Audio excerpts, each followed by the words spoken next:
주일 아침 하나님께서 우리에게 주신 말씀은 신약성경 사도행전 2장 22절로 42절의 말씀입니다.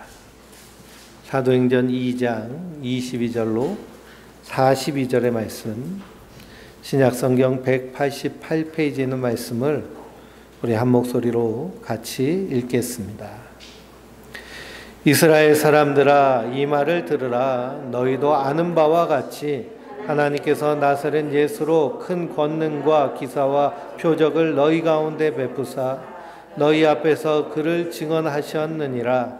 그가 하나님께서 정하신 뜻과 미리 하신 대로 내준 바 되었거늘 너희가 법 없는 자들의 손을 빌려 못 박아 죽였으나 하나님께서 그를 사망의 고통에서 풀어 살리셨으니 이는 그가 사망에 매여 있을 수 없었음이라. 다윗이 그를 가리켜 이르되 내가 항상 내 앞에 계신 주를 배웠음이며 나로 요동하지 않게 하기 위하여 그가 내 우편에 계시도다. 그러므로 내 마음이 기뻐하였고 내 혀도 즐거워하였으며 육체도 희망에 거하리니 이는 내 영혼을 음부에 버리지 아니하시며 주의 거룩한 자로 썩음을 당하지 않게 하실 것이미로다. 주께서 생명의 길을 내게 보이셨으니 주 앞에서 내게 기쁨이 충만하게 하시기로 하였으므로 형제들아, 내가 조상 다윗에 대하여 담대히 말할 수 있노니 다윗이 죽어 장사되어 그 묘가 오늘까지 그 중에 있도다. 그를 선지자라 하나님이 이미 맹세하사 그 자손 중에서 한 사람을 그 위에 앉게 하리라 하심을 알고 미리 본고로 그리스도의 부활을 말하되 그가 음부에 버림이 되지 않고 그의 육신이 썩임을 당하지 아니하시리라 하더니 이 예수를 하나님이 살리신지라. 우리가 다 이 일의 증인이로다. 하나님이 오른손으로 예수를 높이심에 그가 약속하신 성령을 아버지께 받아서 너희가 보고 듣고 이것을 부어주셨느니라. 다윗은 하늘에 올라가지 못하였으나 칠이 말하여 이르되 주께서 내 주에게 말씀하시기를 내가 원수로 내 발등상을 되게 하기까지 너는 내 우편에 앉아 있으라 하셨도다 하였으니 그런즉 이스라엘 온 집은 확실히 알지니 너희가 십자가에 못 박은 이 예수를 하나님이 주와 그리스도가 되게 하셨느니라 하니라. 그들이 이 말을 듣고 마음에 찔려 베드로와 다른 사도들에게 물어 이르되 형제들아, 우리가 어찌할꼬 하거늘 베드로가 이르되 너희가 회개하여 각각 예수 그리스도의 이름으로 세례를 받고 죄 사함을 받으라. 그리하면 성령의 선물을 받으리니 이 약속은 너희와 너희 자녀와 모든 먼데 사람 곧 주 예수 하나님이 얼마든지 부르시는 자들에게 하신 것이라 하고 또 여러 말로 확증하여 권하여 이르되 너희가 이 패역한 세대에서 구원을 받으라 하니 그 만을 받은 사람들은 세례를 받음에 그날의 신도의 수가 3,000이나 더하더라. 그들이 사도의 가르침을 받아 서로 교제하고 떡을 떼며 오로지 기도에 힘쓰더라. 아멘. 할렐루야. 우리 성도님들 위해 늘 충만하시기를 주님의 이름으로 축원드립니다. 코로나 바이러스가요, 전 세계에서 대한민국 확진자가 제일 많이 나올 정도로 엄청나게 확진자가 나오고 있습니다. 그래도 백신을 다 맞았기 때문에요, 이렇게 감기처럼 앓고 그리고 지나갑니다. 그러니 혹시라도 걸리시면 염려하지 마시고 이렇게 집에서 잘 푹 쉬시면서, 또 우리 권사님 성도님 이렇게 걸리신 분이 계셔가지고요, 온라인으로 예배 드리고 있습니다. 온라인으로 예배 드리고 그렇게 푹 쉬시면 또 회복이 되니까요, 우리가 두려워하지 말고 방역 지침에 따라서, 요즘은 뭐 말도 안 하는데요, 예전에 해왔던 대로 잘 생활하면 건강해질 수 있습니다. 세상에 수많은 그러한 재난의 소식, 전쟁의 소식, 두려움의 소식이 다가옵니다. 그러나 성도는 두려워하지 않습니다. 왜 그러냐? 성경은 이미 이런 일이 일어날 것을 말씀하고 계시기 때문입니다. 그래서 말세를 쌓는 성도들은 성령의 지혜를 받아서 지혜롭게 사는 자들인 줄 믿습니다. 오순절 마가의 다락방에 성령님이 임하셨습니다. 강한 바람과 불의 혀와 같이 임하셨을 때 거기 모여있는 120명의 성도들이 각기 방언을 하였는데요. 그 방언은 다른 나라 언어로 하나님의 큰일, 즉 복음이 증거된 겁니다. 성령이 임하시니 하나님의 큰일, 복음이 세계 만방에 전파되기 시작한 거예요.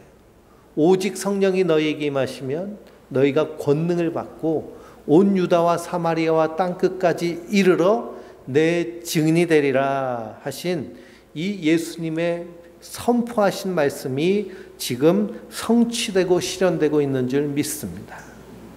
이 일을 우리에게도 맡기셨습니다. 방언은 각 나라의 언어로 복음이 증거되어지는 것인데요. 방언의 현상이 중요한 것이 아니라 이 성령의 은사를 통해서 하나님이 하시는 일이 전파되는 것이 중요합니다. 그래서 신비주의 운동을 한다거나 신사도 운동을 하는 사람들은 이 현상에 집중을 합니다.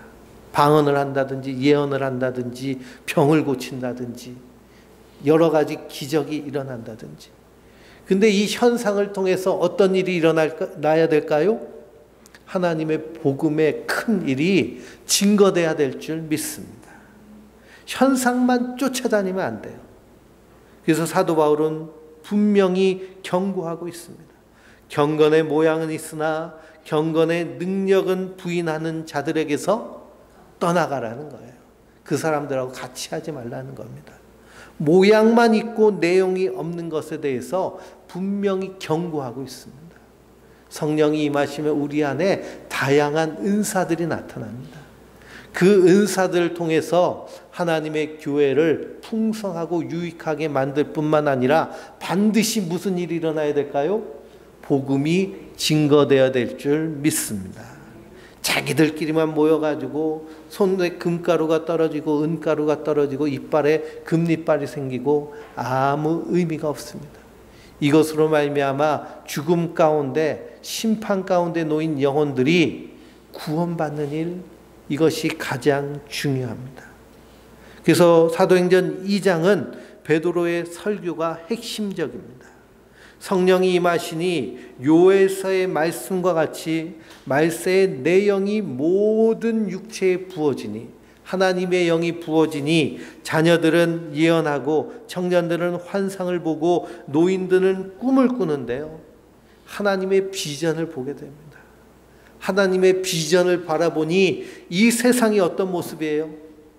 우리가 방금 찬양했던 찬양처럼 웬일인가 내 형제여 예수 믿지 않더니 죄값으로 지옥 형벌 받겠구나. 이 세상이 하나님의 형벌과 진노 가운데 있다는 사실이 우리의 눈에 환하게 보이는 겁니다. 내 형제요, 내 자녀요. 그래서 예수님은 겟세마네 동산을 오르시면서 울고 있는 여인들을 향해 뭐라고 말씀하세요? 나를 위해 울지 말고 너와 내 자녀를 위하여 울라 라고 하십니다. 왜 그러느냐? 죄값으로 지옥 형벌 받기 때문입니다. 그 죄값을 누가 치르셔야?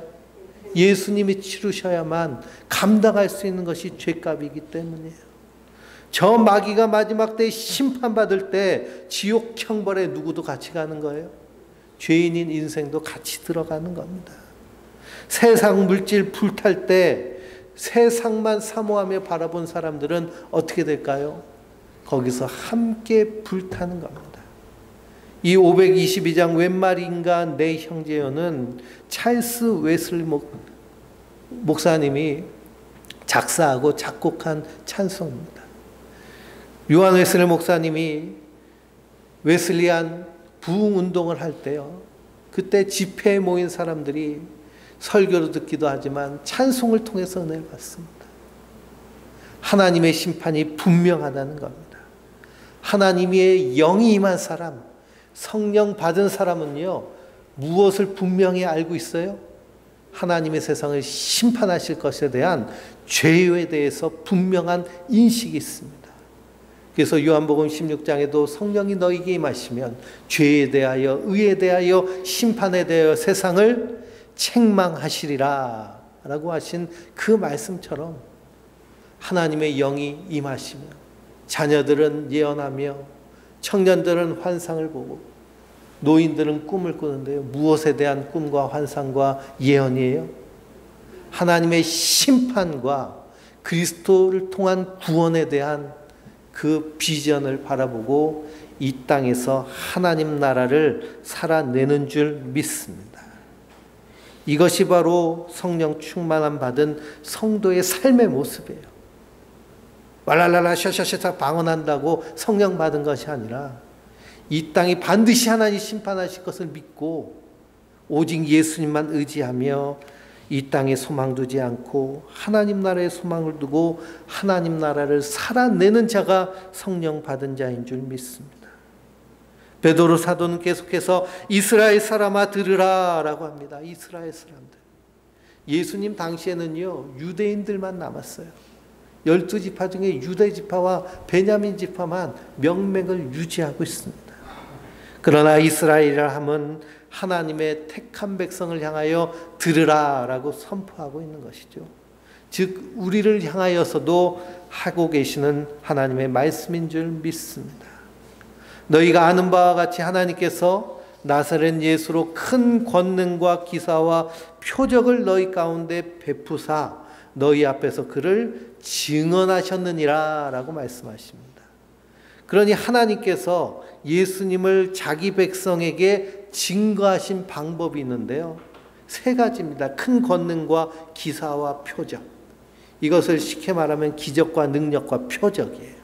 기적과 능력과 표적을 통해서 그분이 어떤 분이시라는 거예요? 사람으로 오신 하나님이시라는 거예요. 그분이 구약의 선지자들이 얘기한 메시아 구세주라는 거예요. 구원자시라는 거예요. 그분을 믿지 않으면, 그분이 말씀하신 대로 살지 않으면 심판받는다는 거예요. 그래서 우리가 마태복음을 쭉 공부하면서 바람과 바다가 막 갈릴리 바다가 요동칠 때 예수님과 제자들이 배 타고 가잖아요. 예수님 그 배 안에서 주무시고 계시는데 제자들이 그 파도 때문에 배가 뒤집히게 생기니까 예수님을 깨웁니다. 예수님 우리 다 죽게 됐어요. 그랬더니 예수님 뭐라고 했어요? 왜 의심하느냐 믿음이 없는 자들아. 그러면서 그 바람과 바다를 향해서 잠잠하라 명하시니 파도가 잠잠해지고 바람이 멈췄습니다. 요즘 비가 얼마나 오는지요. 원주 지역에도 이 기습폭우 때문에 그저께도 그냥 지붕이 무너지는 것처럼 비가 내렸습니다.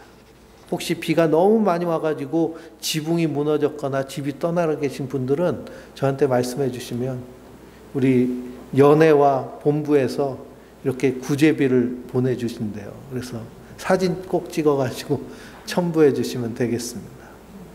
집이 떠내려갈 정도로. 그래서 저 횡성에서는 산사태가 나서 사람이 죽기도 하고 차가 떠내려가기도 하는 그런 엄청난 그런 기상이변이 생기는데요. 우리가 그 비를 향해서 멈춰라 한다고 멈춰지지 않잖아요. 바람을 향해서 그쳐라 한다고 그치지 않습니다. 그런데 예수님이 멈추라 하니 멈춘 거예요.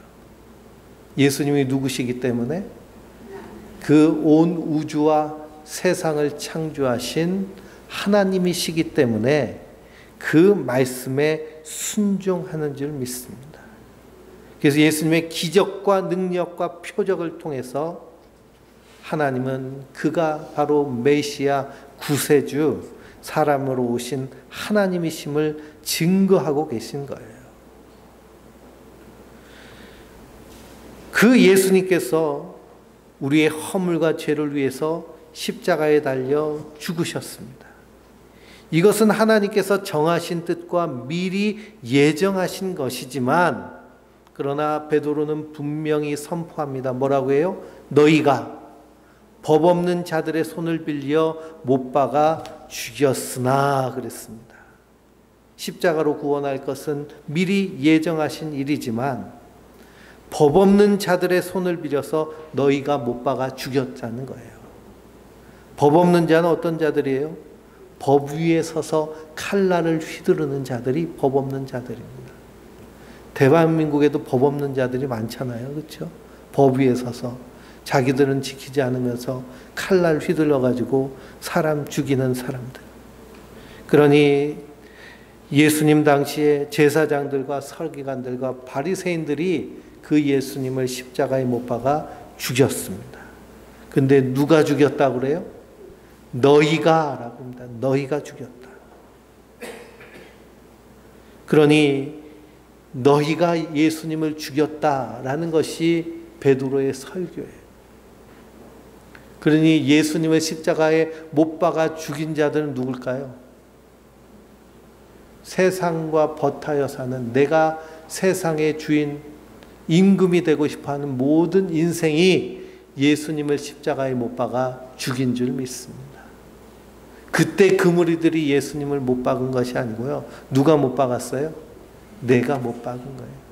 내가 그때 거기 있었다면 십자가에 못 박으소서, 십자가에 못 박으소서 하고 소리칠 사람이 바로 다 우리들인 것입니다. 그러나 하나님께서 그를 사망의 고통에서 풀어 살리셨습니다. 이는 그가 사망에 매여 있을 수 없음이라 라고 선포합니다. 예수님이 사망에 매여 있을 수 없는 이유는 무엇일까요? 예? 그분이 길이요 진리요 생명이시기 때문에. 사망이 생명의 근원이며 우주의 주인이신 또 죽음의 주인도 되시는 분을 가둘 수는 없잖아요. 그분이 생명 그 자체이시기 때문입니다. 그러면서 베드로는 25절에서 28절까지 다윗의 그런 시편 16편을 인용해서 그리스도의 부활을 증언하고 있습니다. 시편 16편을 한번 찾아보실까요? 구약성경 시편 16편입니다.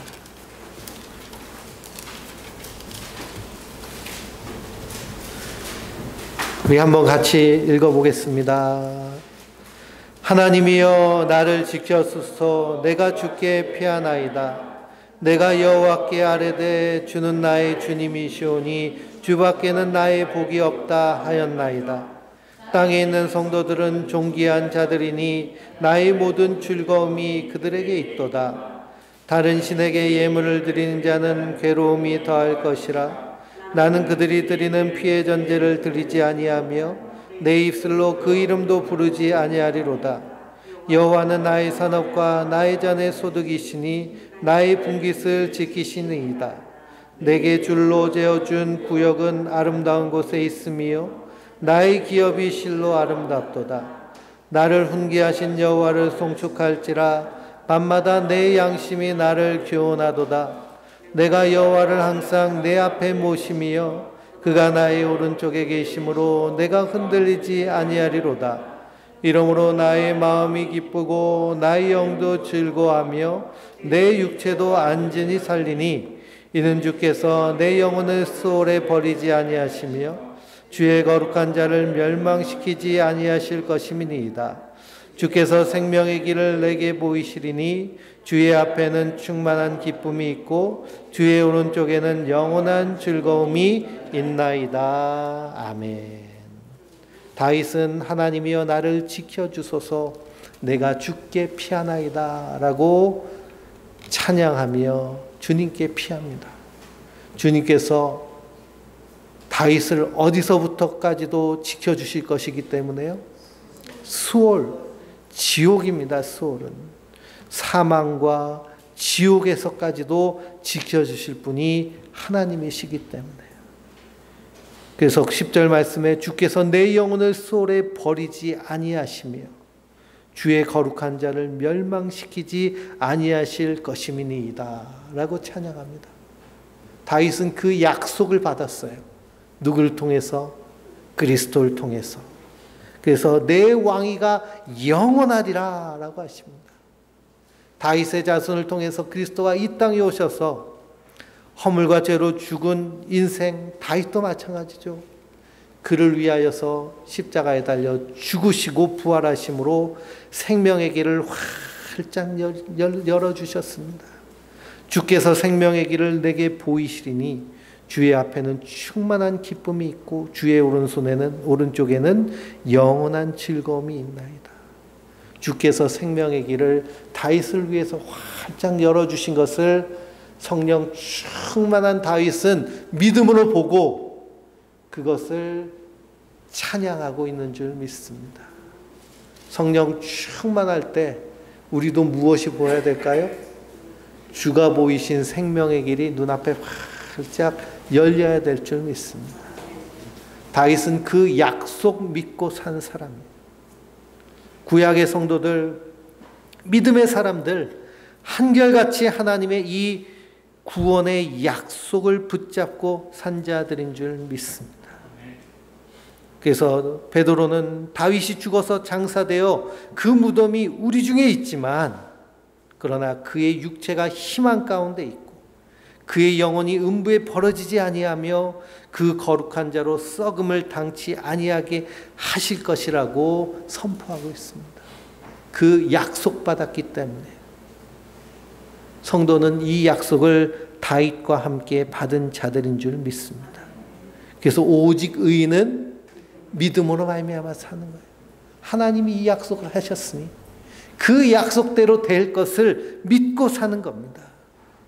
그러니 세상이 유혹을 해도 세상이 바람이 불어서 우리를 흔들리게 해도 흔들리지 않고 견고하게 서는 자들이 성도들인 줄 믿습니다.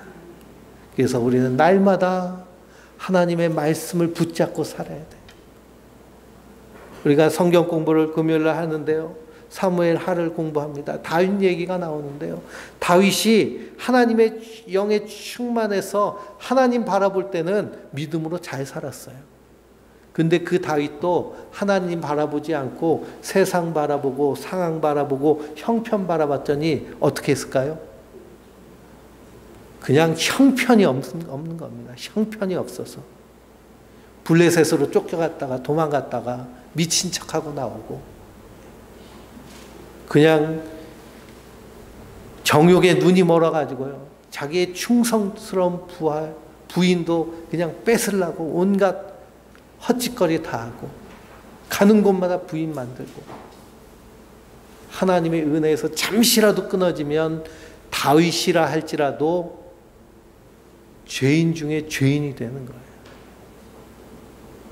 그러니 다윗 자체의 그 사람이 위인인 것이 아니라 하나님이 그와 함께 하시기 때문에 다윗 된 줄 믿습니다. 다윗이 다윗 된 건 하나님이 함께 하시기 때문에 우리도 마찬가지입니다. 우리도 하나님 나를 붙잡고 계시지 않으면 성령 충만하여서 우리가 하나님의 비전을 바라보며 살지 않으면 우리도 어떻게 될까요? 마귀의 밥이 돼요.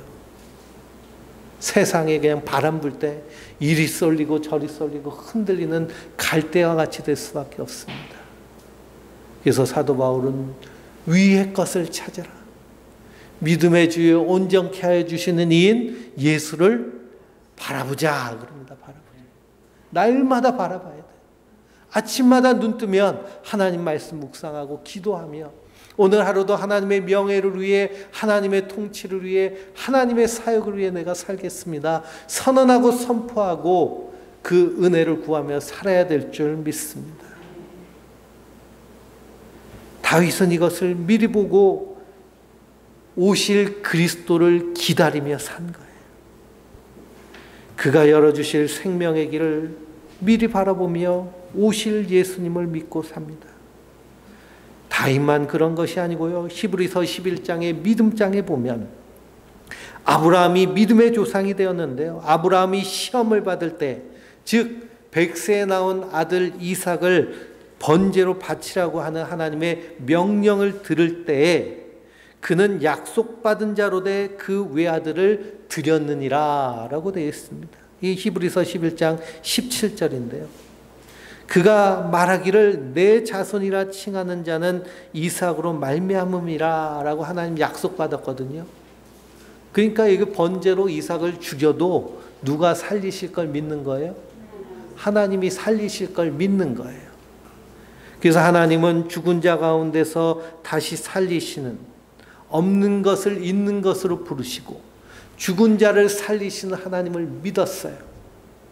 그러니 우리 이 육체도 심장이 정지되고 호흡이 멈추면 의사가 뭘 선고해요? 사망을 선고합니다.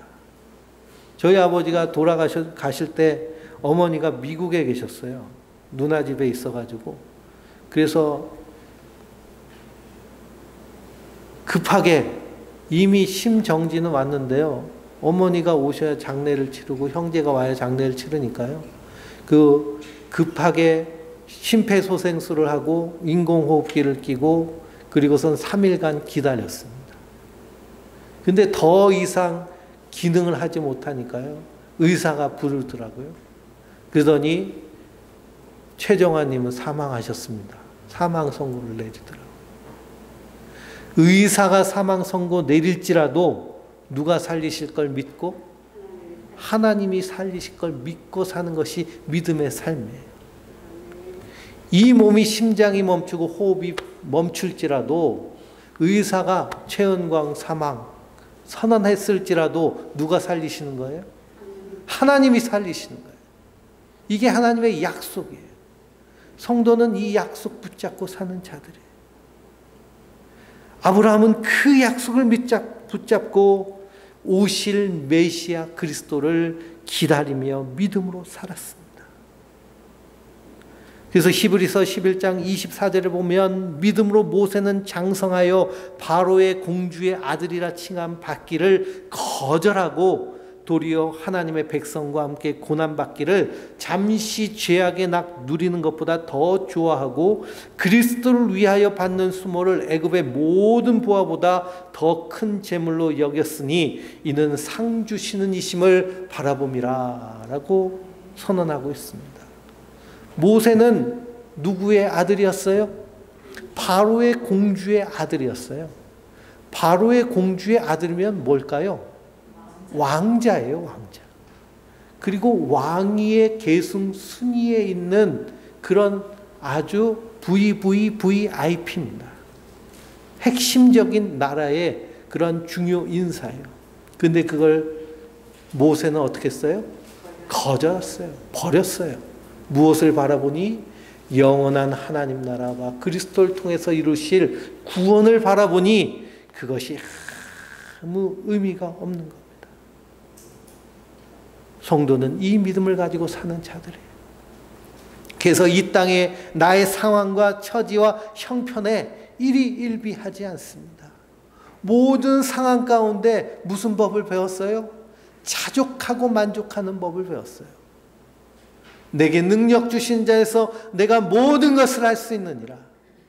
사도 바울이요, 가난에 처할 줄도 알고 부유함에 처할 줄도 알고 병들 때도 있고 건강할 때도 있고 자유할 때도 있고 갇힐 때도 있는데 이것이 우리에게 문제가 될까요? 문제가 되지 않을까요?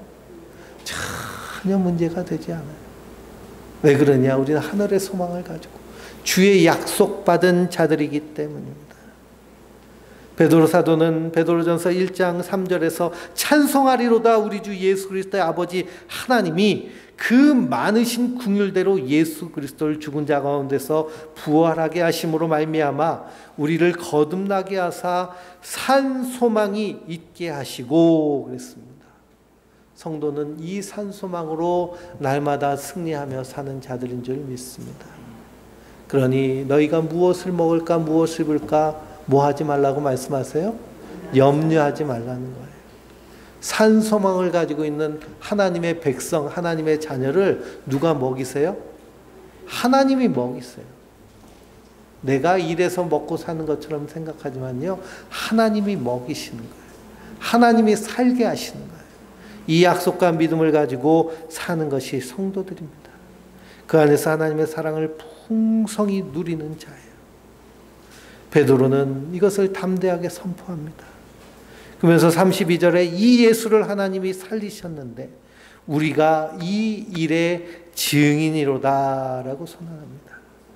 베드로가 이 일의 증인된 것은 성령 충만함을 받았기 때문입니다. 우리 성도들도 성령이 임하셨으면 이 일에 다 뭐예요? 증인이에요. 증인. 증인이 입 다물고 있으면 될까요? 안 될까요? 안 되죠. 반드시 증언해야 될 줄 믿습니다. 34절에 하나님이 오른손으로 예수를 높이심에 그가 약속하신 성령을 아버지께로 받아서 너희에게 보고 듣는 이것을 부어주셨느니라 라고 선언하고 있습니다. 그러니 예수님을 하나님이 살리신 거예요. 그리고 하나님이 오른손으로 예수님을 높여주셨어요. 그래서 하나님 보좌 우편에 앉아 계세요. 그 보좌 우편에서 이제 하나님이 행하실 것이 무엇일까요? 세상을 심판하시는 겁니다. 택한 백성들을 구원하시고 심판하시는 일이 남았어요. 그래서 35절에 다윗의 고백과 같이 내가 내 원수로 내 발등상이 되게 하기까지 너는 내 우편에 앉아 있으라 라고 하나님 말씀하신 겁니다. 내 원수로 내 발등상이 된다는 건 뭘까요? 원수가 내 발판이 된다는 겁니다. 고대 전쟁에서요, 승리하면, 그러면 패배한 그 나라의 왕과 장수들을 잡아와요. 그리고 다 엎어지게 하고요. 그리고 그것을 발판 삼아서 승전가를 보며 행진합니다. 그러면 패한 자들은 다 어떻게 될까요? 밟혀서 죽는 거죠. 심판받는 겁니다. 이 일에 대해서 예수님 분명히 말씀하셨습니다. 마태복음 21장과 누가복음 20장에 포도원 농부의 비유를 하셨어요. 포도원 주인이 포도원을 잘 창설한 후에 이것을 누구에게 맡겼어요? 농부에게 맡겼어요. 그리고서는 포도 열매가 이제 수확이 돼서 그 수확을 수출을 받으려고 주인이 하인을 보냈습니다. 그랬더니 포도원 농부들이 어떻게 했어요? 예? 두들겨 패서 쫓겨 보냈어요. 나중에는 그 아들을 보냅니다. 아들은 저들이 공경하리라. 그랬더니 농부들이 어떻게 했어요? 이건 상속자니 죽이면 이 포도는 우리 거 되지 않겠냐 하고 죽였습니다. 그랬더니 그 포도원 주인이 어떻게 해요? 군대를 이끌고 와가지고 그 농부들을 진멸하는 겁니다. 그 농부들이 누굴까요? 예수님을 주님으로 믿지 않고 그분을 나의 구원자로 섬기지 않는 자들이 바로 세상 농부들, 자기가 주인 되려고 하는 인생들입니다. 하나님 그들을 어떻게 하세요? 발등상 삼으시는 거예요. 심판하시는 거예요. 그 심판이 얼마나 두렵고 무서운지 사망에서 끄집어내서 심판의 부활로 가져와서 영원한 불타는 지옥에서 영생하도록 하십니다. 그러니 예수 믿는 사람만 부활하는 게 아니에요. 믿지 않은 자들도 심판의 부활로 나와서 그래서 심판받고 영생합니다. 어디서 영생해요? 지옥에서 영생하는 거예요. 구원받은 성도만 하나님 나라에서 영생하는 것이 아니고요. 믿지 아니하는 자들도 영생하는 거예요. 그러니 내 심장이 멈추고 호흡이 끝나면 끝나는 것일까요? 끝나는 것이 아니에요. 하나님 분명히 약속하고 계십니다. 성도는 이 약속을 믿고 사는 자들이에요. 그러니 예수님의 원수는 누구냐? 예수님의 주인됨을 인정하지 않고 죽인 자들과 또 동조하는 자들이 바로 예수님의 원수, 하나님의 원수들입니다. 그러나 이 하나님의 긍휼은 무엇일까요? 하나님의 사랑은 로마서 5장에 우리가 아직 죄인 되었을 때, 우리가 아직 원수 되었을 때 그리스도께서 십자가에 못 박혀 죽으심으로 그 사랑을 우리에게 확증하신 거예요. 예수 그리스도께서 십자가를 통해서 생명의 길, 구원의 길을 열어주셨어요. 그래서 그분이 우리의 주인이시고 그분이 우리의 하나님 되신 줄 믿습니다. 베드로는 담대히 말합니다. 나사렛 예수, 너희가 십자가에 못 박아 죽인 그 예수를 하나님이 주와 그리스도 되게 하셨느니라. 이 소식은요, 복음일까요? 안 그러면 무서운 말씀일까요? 사실은 무서운 말씀입니다. 베드로의 설교는요, 네가 하나님을 죽였다는 거예요. 네가 하나님의 원수라는 거예요. 이 말씀 앞에서 내가 누구로 드러나요? 죄인으로 드러나고 원수로 드러나요. 생각해 보세요. 대통령의 원수가 됐다고. 나라의 역적이 됐다고. 조선시대 나라의 역적으로 찍히면 어떻게 될까요? 3대를 멸했습니다. 중국은 더 했어요. 몇 족을 멸했을까요? 9족을 멸했습니다. 9족을. 그러면 제가 역적질 하면요, 그 9족을 멸하면 생전 제가 누군지도 모르는 사람도 어떻게 돼요? 다 죽는 거예요. 그러니까 하나님의 원수로 드러나는 겁니다. 이 경악스러운 이야기를 결코 기분 좋은 일이나 복 준다는 말이 아니에요. 그래서 복음을 전하는 것은요, 하나님의 구원을 전하는 일인과 동시에 뭐 하는 일일까요? 심판을 전하는 일입니다. 그래서 우리의 구원은 두렵고 떨림으로 우리의 구원을 이루어가는 일인 줄 믿습니다. 베드로의 이 설교를 듣고 사람들이 반응을 합니다. 어떻게 반응하느냐? 우리가 어찌할꼬? 내가 하나님의 원수였구나. 내가 하나님의 역적 죄인이었구나. 이것이 바로 구원받은 성도들, 성령이 임한 자에게 나타나는 선행적 은총의 모습입니다. 우리가 어찌할꼬 할 때 그 모습이 회개로 연결되어지는 줄 믿습니다. 그래서 너희가 예수 그리스도의 이름으로 너희가 회개하여 각각 예수 그리스도의 이름으로 세례를 받고 죄 사함을 받아라. 그리하면 성령을 선물로 받으리니 그래서 너희가 이 패역한 세대에서 구원을 받으리라. 그래서 우리가 어찌할꼬 회개하며 예수 앞에 회개하고 세례받은 자들의 수가 3,000이나 더하여졌습니다. 그리고 나서 그들이 회개하고 어떤 삶을 사나요? 사도의 가르침을 받습니다. 서로 교제하고 서로 먹고 마시며 오로지 기도에 힘씁니다. 하나님의 일이 이 땅 가운데서 이루어질 것을 소망하고 간구하는 그런 그리스도의 교회로서 세워지게 되는 줄 믿습니다. 그런데 사도행전 7장을 보면 스데반 집사님도 베드로와 같이 동일한 설교를 합니다. 너희가 예수를 십자가에 못 박아 죽였다는 거예요. 그러니 회개하라는 겁니다. 성령 충만하여서 스데반 집사님이 설교할 때 그 얼굴이 천사의 얼굴처럼 빛났다고 성경은 기록되어 있습니다. 근데 7장 54절 보니까 저희가 이 말을 듣고 마음에 찔려 우리가 어찌할꼬 하지 않고 어떻게 했어요? 이를 갈았습니다. 그럼 스데반 집사님의 설교가 베드로 사도의 설교보다 못해서 이를 갈았을까요? 아니죠. 구원받은 하나님의 백성과 그렇지 않은 자들의 차이점에 대해서 말씀하고 있습니다. 그러니 예수를 주와 그리스도를 믿을 때 반드시 선행되는 일은 무엇이냐? 회개하는 일이에요. 회심이 일어나요. 회심이 일어난다는 것은 그냥 단순히 미안합니다, 죄송합니다, 눈물 흘리고 끝나는 것이 아니라 삶의 방향이 완전히 유턴하여서 이제는 내가 주인이던 삶에서 이제는 하나님이 주인이 되는 삶으로, 내 멋대로 사는 것에서 말씀 쫓아서 사는 삶으로, 내 나라를 세우는 것이 아니라 하나님 나라를 세워가며 사는 일인 줄 믿습니다. 그러니 스데반 집사님이 능력이 부족하여서 돌에 맞아 죽은 것이 아닙니다. 성령과 지혜가 충만하여 말씀을 전할 때 회개하는 것은, 깨닫게 하시는 것은 누구의 은혜라는 거예요?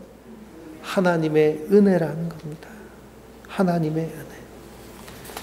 그래서 그 하나님의 은혜로 영접하는 자, 곧 그 이름을 믿는 자들은 하나님의 자녀가 되는 권세를 주셨는데, 이는 혈통으로나 육적으로 나지 아니하고 하나님의 뜻에 따라 난 자들이니라. 하나님의 택하심에 대한 말씀입니다. 그러니 죽기 전에 회개한다고요? 구원받을 수 있을까요? 죽기 전에 회개가 안 돼요. 예수 믿으면 구원받습니다. 죽기 전에 회개하면 되지. 회개가 안 됩니다. 회개는 누가 은혜를 주셔야 되는 거예요? 예수님이 은혜를 주셔야 되고 성령님이 우리 안에서 깨닫게 하셔야 돼요. 그러니 이 복음이 증거될 때 분명한 반응이 나타납니다. 우리가 어찌할꼬 회개의 자리로 나오는가 하면 이를 갈면서 돌로 쳐서 죽이려 합니다. 그런데 말세 지말이 되면, 그래서 요한계시록에 보면 6번째 인이 떼어지고 6번째 나팔이 불러지고 대접이 쏟아질 때 수많은 왕으로부터 자유인 종들까지 바위 틈에 숨어서, 그러면서 이 환란이 언제 지나갈고 두려워하면서도 뭐 하진 않아요? 회개하지 않는 것이 마지막 때의 특징입니다.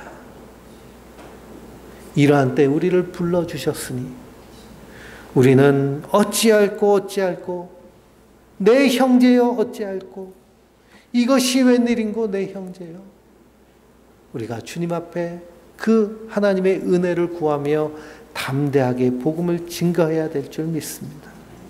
뿐만 아니라 세상에 어떤 바람이 불어도, 세상에 어떤 시련이 닥쳐올지라도 성도는 주님께서 활짝 열어주신 그 생명의 길을 한 걸음 한 걸음 믿음으로 가는 자들인 줄 믿습니다. 그러므로 오늘도 내일도 그 다음 날도 주님 꼭 붙잡고 믿음으로 걸어가는 하나님의 사람들 되시길 주님의 이름으로 축원드립니다.